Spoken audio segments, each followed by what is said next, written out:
আসসালামু আলাইকুম। আমি মাহফুজুর রহমান, বিএসএস অনার্স সরকারি কলেজ, অর্থনীতি বিভাগ।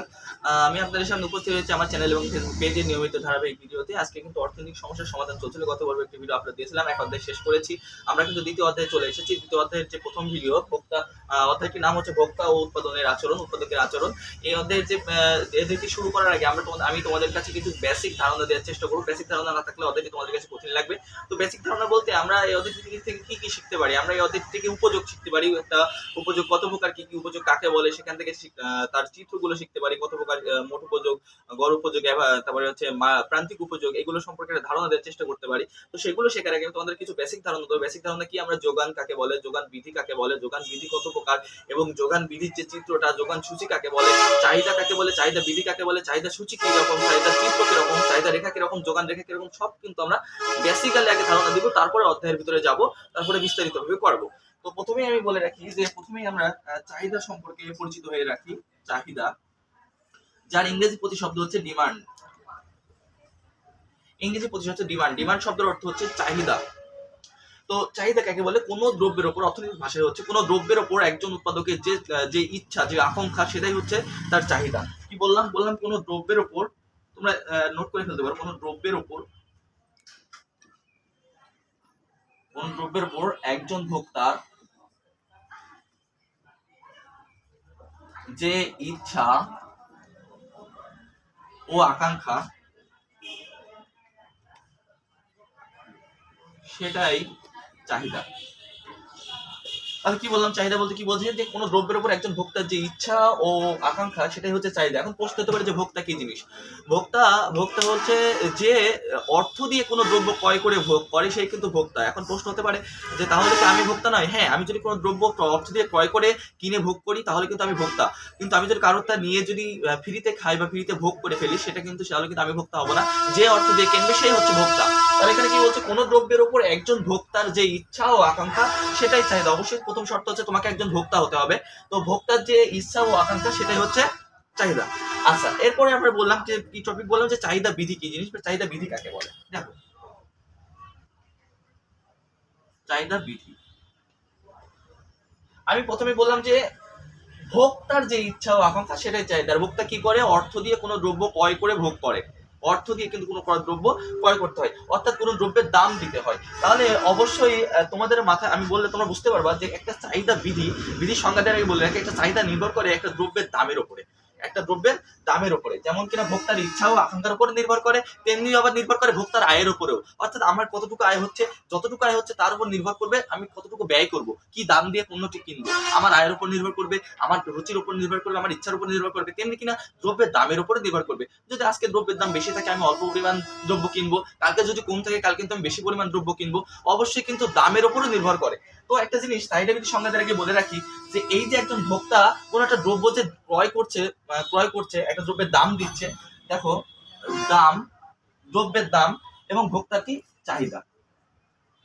দেখো একটা জিনিস খেয়াল করে, একজন ভোক্তার চাহিদা অবশ্যই এই দামের উপর নির্ভর করে, দ্রব্যটির দামের উপর নির্ভর করে। কেন নির্ভর করে? আর যদি দ্রব্যটির দাম বেশি বেড়ে যায়, তাহলে কিন্তু বেশি বেড়ে যায়, মনে করো একটা দ্রব্যের দাম ছিল আগে 5 টাকা, এখন বেড়ে হয়েছে 10 টাকা, তাহলে কিন্তু একজন ভোক্তার চাহিদা অবশ্যই আগে যদি 10 একক থাকতো, এখন কিন্তু 5 এককে নেমে আসবে।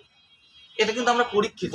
বাজারে কোনো দ্রব্যের দাম যদি 5 টাকা থেকে আরো 5 টাকা বেড়ে 10 টাকা হয়, তো আমাদের চাহিদা 10 একক যদি আগে থাকতো, এখন দাম বৃদ্ধির কারণে সেই একক কত দাঁড়াবে? 5 এককে দাঁড়াবে।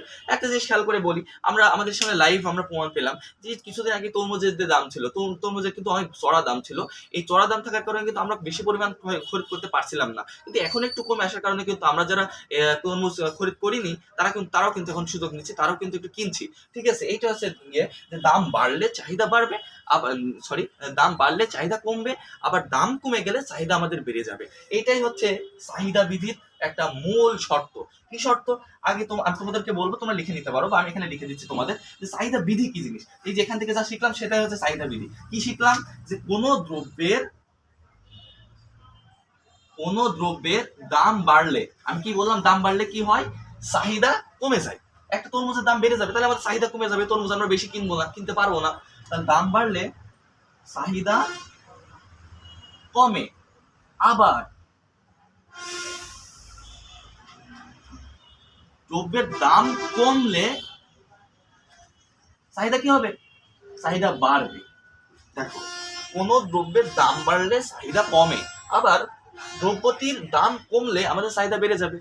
সেই দেখো, চাহিদা ও দামের এই বিপরীতমুখী সম্পর্ককে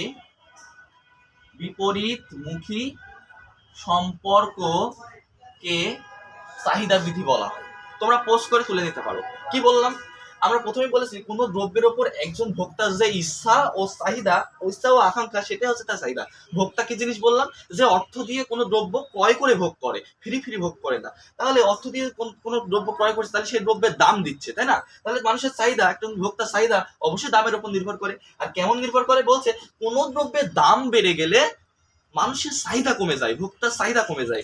একইভাবে যদি দ্রব্যটির দাম কমে যায় তাহলে চাহিদা বেড়ে যাবে।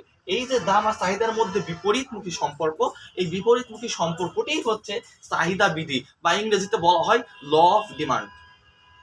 আচ্ছা, এখন আমরা, তোমরা পোস্ট করে কিন্তু তুলে দিতে পারো। চাহিদা বিধির পরে আমরা চলে যাবো চাহিদা সূচিতে। চাহিদা সূচি। আচ্ছা, চাহিদা সূচি কাকে বলে অংশের সঙ্গে চলে আসে, আমি বলে রাখি, তোমরা তুলে নিতে পারো, আমি বলবো তোমরা তুলবা। চাহিদা সূচি কাকে বলে? যে ছকের মাধ্যমে দাম ও চাহিদার বিপরীতমুখী সম্পর্ক ফুটিয়ে তোলা হয় তাকে চাহিদা সূচি বলা হয়। আবারও বলছি, তোমরা তুলে নিতে পারো। যে ছকের মাধ্যমে চাহিদা ও দামের বিপরীতমুখী সম্পর্ক ফুটিয়ে তোলা হয় তাকে চাহিদা সূচি বলা হয়। এখন কেমনে দেখো, যে ছকের মাধ্যমে, আমরা একটা ছক আঁকালাম, দেখো, দাম, চাহিদার পরিমাণ বা চাহিদা লিখলাম, দামকে ইংরেজিতে প্রাইস বলা হয়, সংক্ষিপ্ত রূপ পি। এখানে আমরা কিউডি লিখলাম, অর্থাৎ কোয়ান্টিটি অফ ডিমান্ড, চাহিদার পরিমাণ। তো 1 2 3 15 10 5। খেয়াল করে দেখো, আমরা চাহিদা বিধি থেকে কি শিখেছি? যে যখন দাম বাড়বে চাহিদা কমবে, আবার যখন দাম কমবে চাহিদা বাড়বে, বিপরীতমুখী সম্পর্ক। খেয়াল করে দেখো, এখানে দাম যখন 1 টাকা, আমাদের ভোক্তার অর্থাৎ আমাদের মানুষের চাহিদার পরিমাণ কত একক? 15 একক। আবার দাম যখন 1 টাকা বেড়ে 2 টাকা হয়েছে, দেখো চাহিদা কত একক হয়েছে? 10 একক। দেখো 15 থেকে 10 ছোট না বড়? অবশ্যই ছোট। 10 কমেছে, 5 কমেছে, কমে কিন্তু 10 হয়েছে। আবার কোন দ্রব্যের দাম যখন 2 টাকা বেড়ে 3 টাকা হয়েছে, দেখো চাহিদা মানুষের আরো কমে গিয়েছে, 5 একক হয়েছে। তাহলে বুঝতে পারছি যে ছকের মাধ্যমে, এই যে বলছে চাহিদা সূচি কাকে বলে, বলছে যে ছকের মাধ্যমে চাহিদা বিধির এই যে চাহিদা ও দামের বিপরীতমুখী সম্পর্ক ফুটিয়ে তোলা হয় তাকেই চাহিদা সূচি বলে। দেখো, এই ছকটার মাধ্যমে এই যে চাহিদা বিধিটাই ফুটিয়ে তোলা হচ্ছে, বিপরীতমুখী সম্পর্কটাই ফুটিয়ে তোলা হচ্ছে। আর একটা জিনিস খেয়াল করো, সে একটা দ্রব্যের দাম যখন 3 টাকা, মানুষের চাহিদা তখন 5 একক। 3 টাকা থেকে কমে যখন 2 টাকা হয়েছে, দেখো মানুষের চাহিদা বেড়ে গিয়েছে 10 এককে। যখন 2 টাকা থেকে 1 টাকা কমেছে, তখন আবারও 10 থেকে 15 এককে মানুষের চাহিদা বেড়ে গিয়েছে। অবশ্যই দামের সাথে চাহিদার একটা বিপরীতমুখী সম্পর্ক, যেটা আমি চাহিদা বিধিতে বললাম। আর এই বিপরীতমুখী সম্পর্ক যে ছকের মাধ্যমে ফুটিয়ে তুলবা, সেটাই হচ্ছে চাহিদা সূচি। আমরা ভিডিও লং করবো না, আমরা নেক্সট ভিডিওতে চাহিদা সূচি থেকে একটা চাহিদা রেখা কিভাবে আঁকাইতে হয়, চাহিদা বিধির বিভিন্ন সূত্র, চাহিদার বিভিন্ন সূত্র, সেগুলো নিয়ে আলোচনা করবো। নেক্সট আমরা যোগান বিধি, যোগান কাকে বলে, যোগান বিধি কাকে বলে, যোগান সূচি কাকে বলে, যোগান রেখা কিরকম, সেগুলো নিয়ে আলোচনা করবো। ততদিন কিন্তু আমাদের ভিডিওর সঙ্গেই থাকো। আমরা চেষ্টা করবো আইসিটি এবং অর্থনীতি অল ডিটেল সব কিছু নিয়ে যতগুলো ভিডিও করা সম্ভব হয় সবগুলো কিন্তু আমরা আপলোড দেওয়ার চেষ্টা করবো।